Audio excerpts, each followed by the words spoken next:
बंदी छोड़ सतगुरु रामपाल जी महाराज की जय। सत साहिब भगत जी मैं परमात्मा से नाम दीक्षा मार्च 2020 में ली थी। अभी तक तो मेरे साथ कोई ऐसी प्रॉब्लम नहीं आई।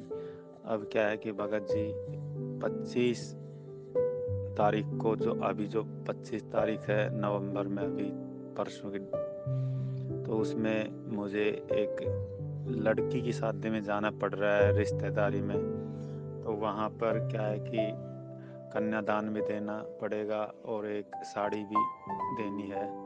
तो भगत जी मेरे संग का समाधान करो, क्योंकि मैं अभी रिश्तेदारी में, जगत में और परिवार में खुल के विरोध भी नहीं कर सकता कि मैं शादी में नहीं जा सकता। परिवार में बच्चे भी हैं, तो वो भी जो है इस चीज़ के लिए बिल्कुल भी मतलब मेरा विरोध करना ठीक नहीं समझते।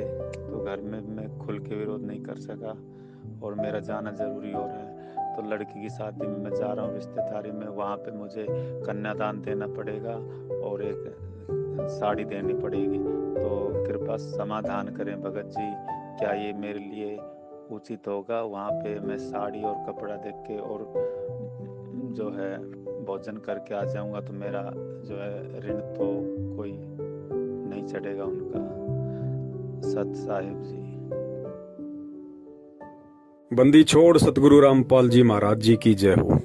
सतसाई भगत जी, बड़े भैया देखिए, जब आप परमेश्वर का ज्ञान सुनेंगे और जब आप परमेश्वर के सत्संगों की गहराई में जाएंगे तो आप जी को पता चलेगा कि परम पूज्य सतगुरु रामपाल जी महाराज जी ने केवल उन्हीं आत्माओं के लिए विवाह शादी जैसे प्रोग्रामों में शामिल होने का आदेश दिया है जो पुण्यात्माएं अभी इस ज्ञान को अच्छे से समझ नहीं पाई हैं और जो पुण्यात्माएं अभी नई भक्ति मार्ग पे जुड़ी हैं।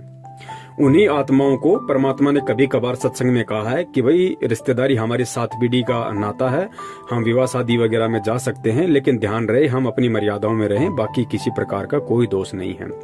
लेकिन भगत जी वो आदेश उन आत्माओं के लिए नहीं है जो आत्माएं इस ज्ञान को आधार बना के और काफी वर्षों से भक्ति पे लगकर ये सारी बातें समझ चुकी है कि परमात्मा कहाँ किसको क्या आदेश दे रहे हैं। तो भगत जी विवाह शादी वगैरह में यदि आप जाना चाहते हैं तो ठीक है, अभी आपने नई नाम दीक्षा ली है। यदि आपको अभी इतना ज्ञान आधार नहीं हुआ है और यदि आप सामाजिक तौर पे उन लोगों से संघर्ष नहीं कर सकते हैं इस ज्ञान को आधार बना के, तो शादी में आप जी जा सकते हैं, कोई दिक्कत नहीं है। और गुरुदेव ने बताया कि शादी में जैसे आप खाना वगैरह खाओ तो खाना खाने की एवज में आप वहां पे कन्यादान दे सकते हैं। कन्यादान आपने मान बढ़ाई के लिए ज्यादा बढ़ चढ़ के नहीं देना कि जब कल को मालूम पड़ेगा कि फला व्यक्ति ने तो 5100 रुपये कन्यादान में दिए, वाह जी वाह, ऐसे रिश्तेदार होने चाहिए। हमने ऐसा बिल्कुल भी नहीं करना है। आपको लगता है कि मैंने 100 रुपए का खाना खाया है या 200 रुपए का खाना खाया है, आपने केवल उतना ही कन्यादान में देना है ताकि आपके ऊपर उस परिवार का किसी प्रकार का कोई ऋण नहीं रहे। अब आप कह रहे हैं कि मुझे एक साड़ी भी देनी पड़ेगी, तो भगत जी साड़ी देने का फैसला आपका अपना होगा। यदि आप वहां पे साड़ी भी देते हैं तो ये परमात्मा की मर्यादाओं का उल्लंघन होगा, सतगुरु के वचन की अवहेलना होगी और सतगुरु के वचन की अवहेलना होते ही भक्ति मार्ग का ऑटोमेटिक सिस्टम है, आप परमात्मा से दूर हो जाओगे। उसके बाद में आपको केवल आपको अपना संस्कार ही मिलेगा। मान लीजिए आपके संस्कार में कोई बुरा समय है और इधर से आप वहां पे साड़ी दे दोगे तो आप परमात्मा की मर्यादाओं से दूर हो जाओगे। मर्यादाओं के दूर होते ही काल तो बिल्कुल तैयार बैठा है झपट्टा मारने के लिए। मान लीजिए आपका कोई बुरा संस्कार आना हो और इधर से आप परमात्मा की मर्यादाओं से दूर हो गए, काल ने आपके ऊपर झपट्टा दे दिया। मान लीजिए किसी एक्सीडेंट में या किसी भी रीजन से आपकी डेथ हो गई। भगत जी आप तो गए ना 84 में, आप तो गए ना परमात्मा की हद से दूर, काल की सीमा में चले गए। अब फिर काल आपको डांस कराएगा, पता नहीं काल फिर आपको कब और किस समय फिर जन्म देगा, क्या करेगा क्या नहीं करेगा। तो भगत जी क्यों ऐसा पंगा मोल लेते हो?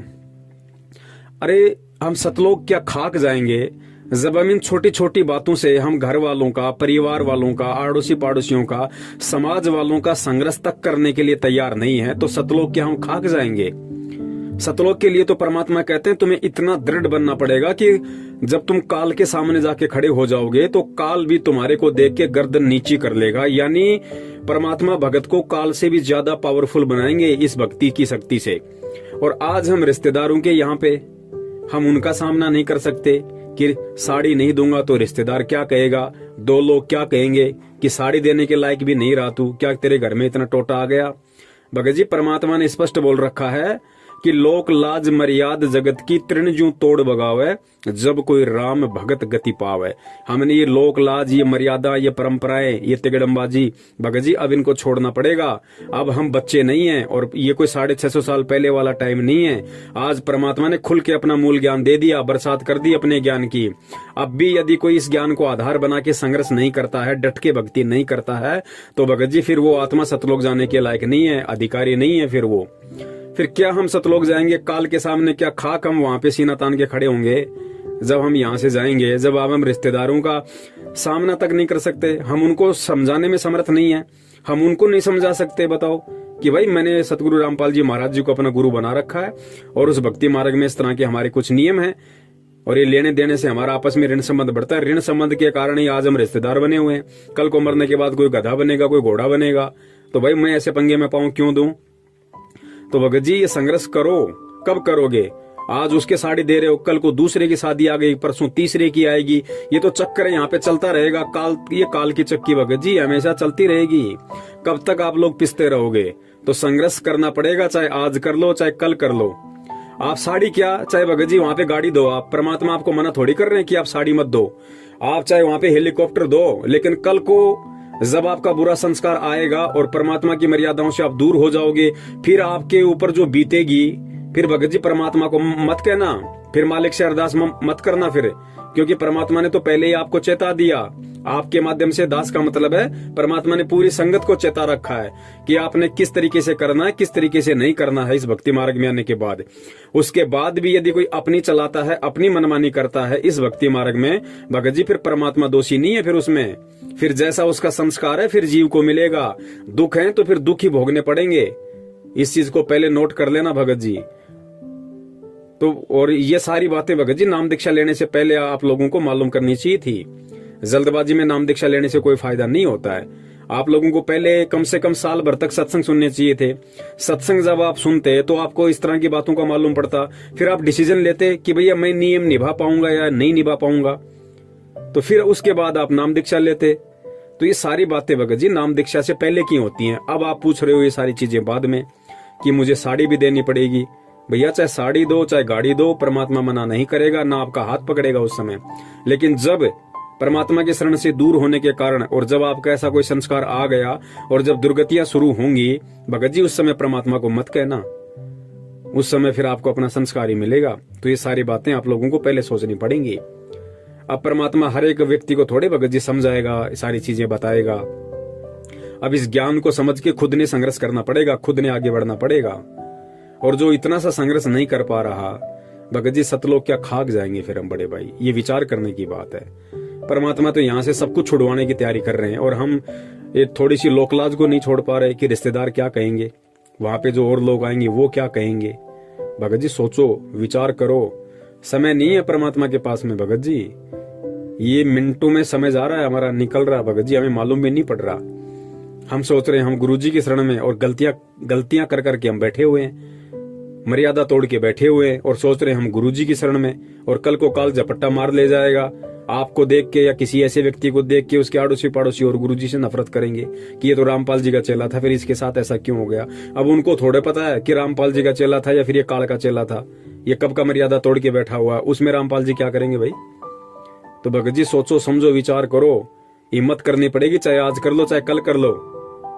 और ये छोटी छोटी बातें तो बहुत ही तो कॉमन सेंस की बातें हैं भैया।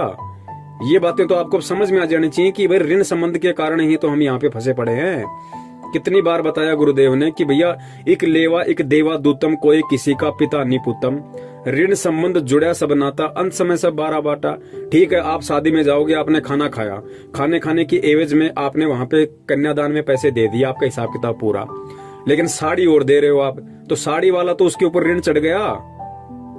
और जब तक वो ऋण वो आदमी नहीं उतारेगा तब तक आप चाहे लाख जन्म भक्ति कर लो, आप पार नहीं हो सकते, क्योंकि उसको ऋण उतारना पड़ेगा। और वो ऋण उतारने के लिए आपको भी जन्म लेने पड़ेंगे, क्योंकि ऋण तो आपका उतारेगा ना, ऋण तो आपने चढ़ाया ना उसके ऊपर साड़ी देके।